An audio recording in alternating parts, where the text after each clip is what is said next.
I found a house phone on the kitchen counter and grabbed it like a lifeline. The dial tone was dead. Something flickered in the corner of my eye. I spun around. For a heartbeat, I swore I saw Dan standing in the doorway, shoulders hunched, his face hidden in shadow. Done. But when I blinked, he was gone. My pulse roared in my ears. I backed against the counter, forcing myself to breathe. "You're imagining things," I muttered. "Lack of sleep. That's all." A whisper slid across the room. Not from upstairs, from right beside me. "Stay." I lurched away, knocking a glass to the floor. It shattered, the sound unnaturally loud. Every instinct screamed to run out the front door, but when I grabbed the knob, it wouldn't turn. I twisted harder until the metal bit into my palm, but it stayed locked as if welded shut. The house lights flickered. Shadows stretched across the walls, long and thin, bending at impossible angles. For a split second, I saw them all pointing toward the staircase. "No," I said aloud, backing away. "I'm not going back up there." A dull thud echoed from the second floor. Then another. Slow, deliberate. Footsteps descending the hall. My chest tightened. Done? No answer, just the steady rhythm of something walking toward the stairs. I grabbed a chair and wedged it under the front door handle, though deep down I knew it wouldn't matter. Whatever this was, it didn't care about locks. The footsteps stopped. Silence thickened like fog. Then the lights died completely. Darkness swallowed the room.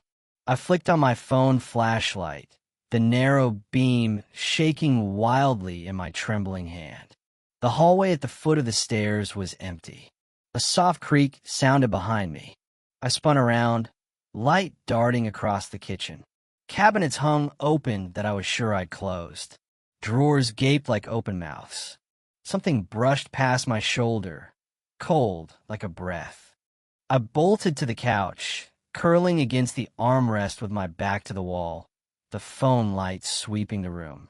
Every corner seemed deeper than before, shadows shifting just out of reach. Minutes dragged into hours. My phone battery ticked lower and lower, the screen glow my only anchor to reality. Occasionally, I thought I heard Dan's voice, soft, almost kind, calling my name from the darkness. Each time I nearly answered, nearly moved toward it, and each time I stopped myself at the last second, heart hammering. Somewhere near dawn, a faint light bled through the curtains.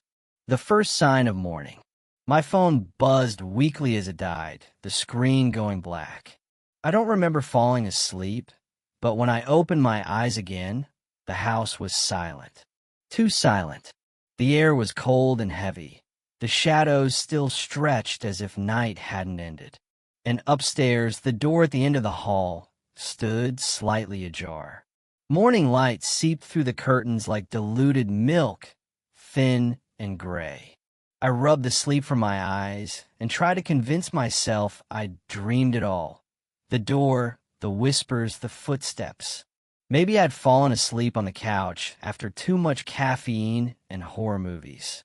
Then I heard it, a soft creak from the second floor. My heart lurched. The memory of that locked door snapped back into place. I grabbed my dead phone out of habit, then remembered the useless black screen. No help. The house felt heavier as I climbed the stairs, each step groaning under my weight. When I reached the hallway, I froze. The door at the end of the hall, the room, was open. A narrow strip of darkness yawned between the frame and the wall. The smell drifted out again, faint but unmistakable.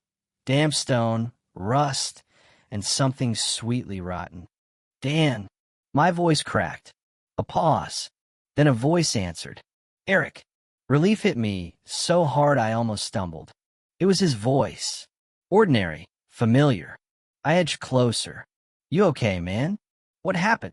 "I don't know," he said slowly. "I woke up on the floor. Thought I heard you downstairs." I pushed the door wider, bracing for something impossible. Instead, the room looked exactly as it always had. Beige carpet, a twin bed with a crooked comforter, a small dresser, no warped walls, no pulsing light, just the bland guest room I'd known for years. Dan sat cross-legged on the bed, rubbing his temples. He looked pale, but unharmed. "You were gone all night," I said, stepping in cautiously. The door wouldn't open. I tried calling. Everything was dead. He frowned, blinking at me with slow confusion. "Really? I just fell asleep, I guess." Something about the way he said it made the hairs on my neck rise. His voice had the right timbre, but the cadence was off, each word separated by a hair too long, like someone reading from a script. "You don't remember anything?" I asked. He tilted his head. "No. Should I?" The question hung in the air.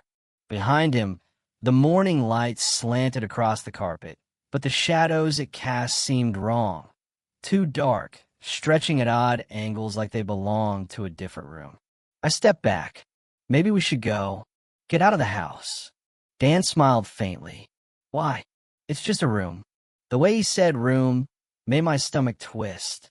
A soft echo clung to the word, as if it had been spoken twice. "Seriously, Dan, let's go." He stood, his movements a fraction too smooth, like a video played at the wrong frame rate. "Sure," he said, but he didn't move toward the door. My eyes flicked to the hallway behind me. For a second, I thought I saw something shift in the shadows, an outline like a second figure standing just inside the doorway, tall and thin. When I blinked, it was gone. Dan took a step forward. The floorboards didn't creak. "You okay?" I asked, trying to keep my voice steady. He smiled wider, showing just a little too much teeth. "Better than ever." The smell of rust and mildew thickened, though the room looked spotless. My stomach turned. I backed out of the doorway. "I'm calling your parents," I said, though my dead phone was still in my pocket. Dan tilted his head again, that same unnerving angle. "No need," he said softly. "We can stay. The room likes you." The hallway behind me darkened as though clouds had swallowed the sun, though the window at the far end still glowed with daylight. Shadows stretched toward my feet, reaching. "Dan," I whispered, "what happened to you?" He stepped closer, the distance between us shrinking with impossible speed. One blink, and he was an arm's length away. His eyes caught the light, reflecting not brown, but a deep, shifting gray, like storm clouds boiling under the surface. "I saw what's inside," he said, voice barely above a whisper. "You will too." I stumbled backward, heart hammering, but the hallway felt longer than before. The door behind him eased shut without a sound. A cold breeze brushed the back of my neck, though no window was open. When I turned to run, his voice followed, low and almost kind. "Don't leave. We haven't finished the story." I didn't go back to my own house right away. I drove aimlessly until the sky turned the color of ash and the sun bled out behind the hills. Every turn of the wheel felt like running in circles, but the farther I got from Dan's place, the more I could breathe. By the time I reached my apartment, dusk had settled. I locked every deadbolt, drew the curtains tight, and collapsed onto the couch. My phone, miraculously charged from the car's outlet, lit the room with its cold glow. I told myself to sleep. Instead, I opened a browser. It started with a simple search, weird locked room phenomena. Results poured in, ghost stories, urban legends, clickbait.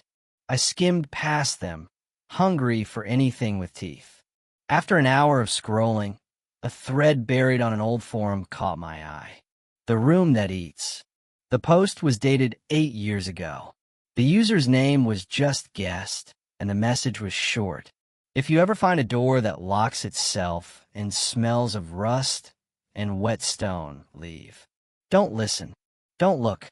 It wants you to come inside." My pulse jumped. I scrolled for replies. Most were jokes, people asking if it was creepypasta, but one comment chilled me. "Happened in my town in '79. 2 kids went missing. Only one came back. He wouldn't talk, but folks say his shadow moved on its own. I clicked the commenter's profile. Deleted. I copied the key phrases. 2 kids went missing, 1979, shadow moved, and kept digging. Soon I was buried in old digital archives of the local paper. Half an hour later, I found it. A microfilm scan of a yellowed article. 2 teens vanish, 1 returns. The piece was sparse. 2 boys entered a storage room of an abandoned boarding house on the edge of town. One emerged the next morning alone, dazed, claiming he'd fallen asleep. The other was never found. The survivor's name was blacked out in the scan. I leaned back, heart racing. The details were too close. Too perfect. I needed more. I jumped to property records, zoning maps.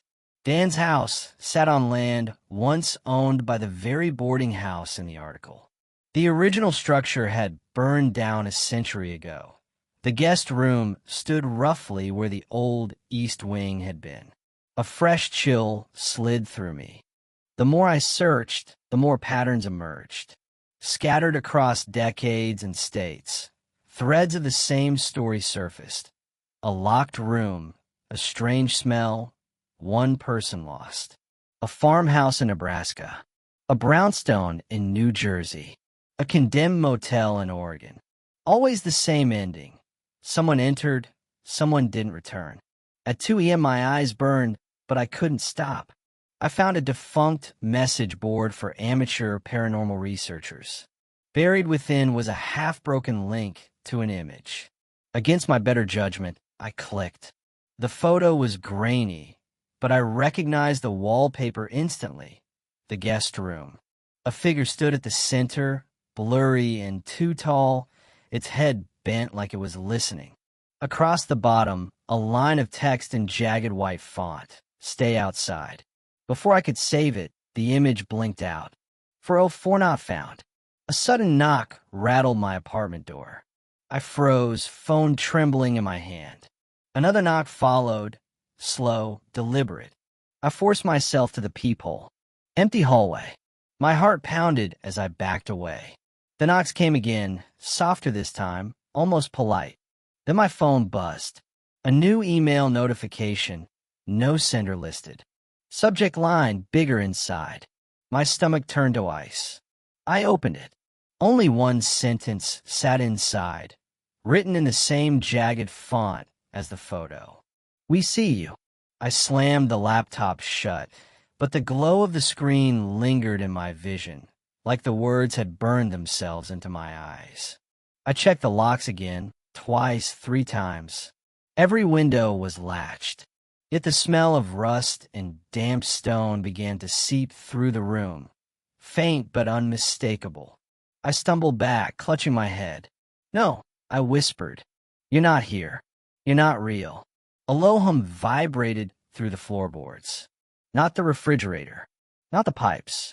It pulsed in time with my heartbeat, a sound I recognized from the other side of that door.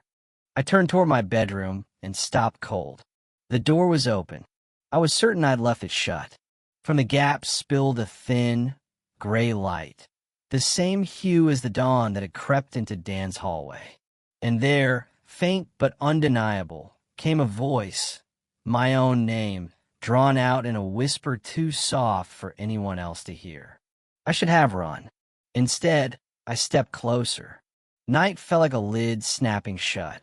No sunset, no fading light, just darkness swallowing the windows in a single blink. I'd barricaded every door and window hours earlier. Chairs wedged under handles, dresser drawers tipped against frames. Every scrap of furniture shoved into place until the apartment looked like a storm shelter built by a desperate mind. It didn't matter. The hum had been rising all evening, vibrating through the floorboards, a sound I felt in my bones more than I heard. By the time full dark arrived, it was a heartbeat, steady and patient, syncing with my own until I couldn't tell which pulse belonged to me. I tried noise again, music TV even pounding on walls, but every sound bent around the hum and dissolved. It was the only thing left. Around 10, if clocks meant anything now, the temperature dropped. Breath misted in the air. The smell of damp stone seeped from every corner. I wrapped myself in a blanket and crouched by the couch, whispering the mantra I'd been clinging to for days. Don't open any doors. A soft knock answered. 3 taps. Slow. Precise. I froze. The sound came not from the front door this time, but from inside, the bedroom door, the one I'd sworn to keep shut. Eric, my name, drawn out like a sigh. I squeezed my eyes shut. You're not real, I whispered. You can't come in. The door creaked anyway. Just a hair, but enough for a thread of gray light to leak into the living room. It carried the smell of rust and rain-soaked wood. My heart pounded against my ribs. I stayed still, hoping if I didn't move, it would pass. The knock came again, louder, now a deep, resonant thud that shook the pictures from the walls. The hums swelled with it, filling the apartment until the air itself vibrated. Something whispered from the crack of the door. Not words this time, but the sound of breath, slow and deliberate, like an animal scenting prey. I stumbled back, my blanket tangling around my legs. The room stretched with each step, walls bowing inward, shadows reaching like vines. Then I heard a second voice. Eric, help me. Dan. It was him, or the perfect memory of him, soft, pleading, almost drowned by the hum. I knew it was bait. I knew it the way you know the stove is hot before you touch it. But guilt is stronger than reason. I edged closer. My own feet betrayed me, each step sinking in a carpet that felt damp and cold. The gap in the bedroom door widened without a sound. Beyond it, that impossible gray light pulsed, a rhythm that matched my heart. Dan's face appeared in the crack, pale and blurred like a photograph left out in the rain. It's bigger here, he whispered. You'll see. The smell of wet stone and metal thickened, coating my tongue. I wanted to run, to scream, but my voice stayed locked behind my teeth. The door swung wide. I should have seen my bedroom. Instead, I saw the hallway, the same endless corridor from my dreams, stretching into darkness, walls breathing in and out like a living thing. At the far end stood Dan, or the shape of him, his outline flickering like a dying film reel. Behind me, the living room faded, furniture dissolving into shadow. The hum became a roar, deafening, irresistible. I stepped forward. The carpet gave way to cold stone. My apartment was gone. Only the hallway remained. Dan smiled, teeth too many, eyes a swirl of storm gray.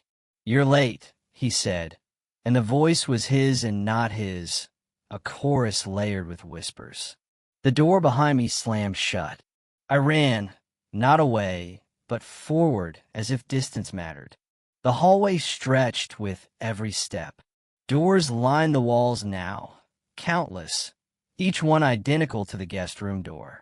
From behind each came faint sounds, crying, laughter, soft knocking. Which one is yours? Dan asked, gliding beside me without moving his legs. I'm not staying. I managed. My voice was swallowed by the roar. He tilted his head, that too sharp angle I remembered. You already are. I reached for a door. Any door, desperate to break the pattern. The knob burned cold against my palm. When I yanked it open, gray light spilled out, revealing my apartment. My couch, my overturned chairs, the window black with false night. I stumbled through and slammed it behind me. Silence. The hum cut off like a switch flipped. The air was still. The smell of stone and rust lingered only faintly. I stood in my living room, chest heaving. Morning light crept through the curtains, soft and ordinary. My phone buzzed on the floor, screen alive again, displaying the time, 7:06 a.m. Had I imagined it? A knock broke the quiet. I turned. The sound came from the bedroom door, closed once more, as if it had never opened. Another knock, polite, patient. Then Dan's voice, gentle, almost cheerful. Ready to come back? The hum started again, so faint I felt it more than heard it. And I understood, with a calm as cold as the stone beneath that endless hallway. The final night never ends. It only waits. I used to think telling this story would end it. That if I got the words out, every detail, every sound, every impossible shadow, the thing would lose its hold. But writing hasn't saved me. It's only made the pull stronger. It's been 3 weeks since the night I stepped back into my apartment and heard Dan's voice behind the bedroom door. 3 weeks of false mornings and darker nights, of lights that flicker even when the power company swears the grid is stable. I tried to move, pack boxes, called a friend with a truck. The next day, the boxes were empty, my clothes folded neatly back into drawers. The truck never came. My call history showed no record of the conversation. I tried hotels. Each one had a reason to turn me away. No vacancies, system down. Reservation never booked. Every drive ended on a street I didn't mean to take, the car circling back to my building like a compass locked to true north. And always the hum followed, low, patient, pulsing in the walls like a second heartbeat. I've started to see it in mirrors now.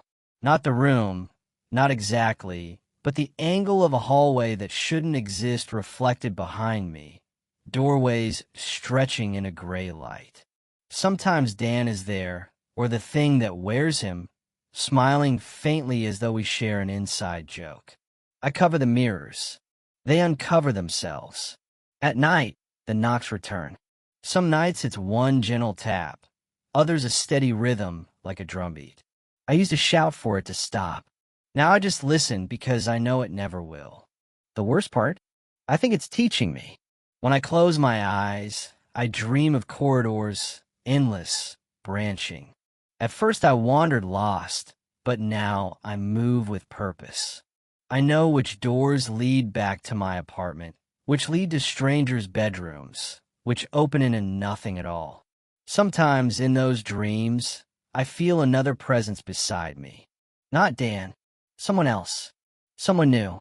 I catch glimpses, a woman in a raincoat, a boy clutching a game controller, a man with a key ring jingling like wind chimes. Their faces blur, but their fear is real. They're the ones hearing the knocks now. Maybe that's what the room wanted all along. Not just me inside, but me as part of it. A door for someone else. A whisper in another hallway. I tell myself I can resist, that I can keep the cycle from spreading. But each night, when the hum grows loud and the knocks begin, a strange calm settles over me. Because I understand something I didn't before. The room isn't a place. It's a pattern, a hunger, a story. And stories don't die when you lock a door. They live in the telling. I've seen the comments piling up beneath my earlier posts, people begging for updates, others daring me to share more. Some think it's fiction. Some swear they've heard similar knocks. A few send photos, blurry doorways, gray light seeping through the cracks. I shouldn't respond, but the room loves attention. It loves you reading this. Maybe you think you're safe, that it can't reach you through a screen. That's what I thought when I read the old forum post that started all of this. Remember? The one that said if you ever find a door that locks itself and smells of rust and whetstone, leave. I didn't leave. And now I write the same warning.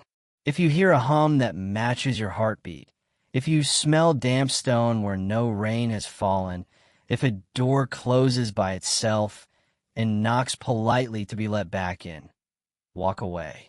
Don't listen when it whispers your name. But part of me knows you won't. Curiosity is stronger than fear. That's how the cycle continues. Even now, as I type these final words, a soft tapping starts behind me. 1, 2, 3. I don't turn around. I don't have to. The door is already open.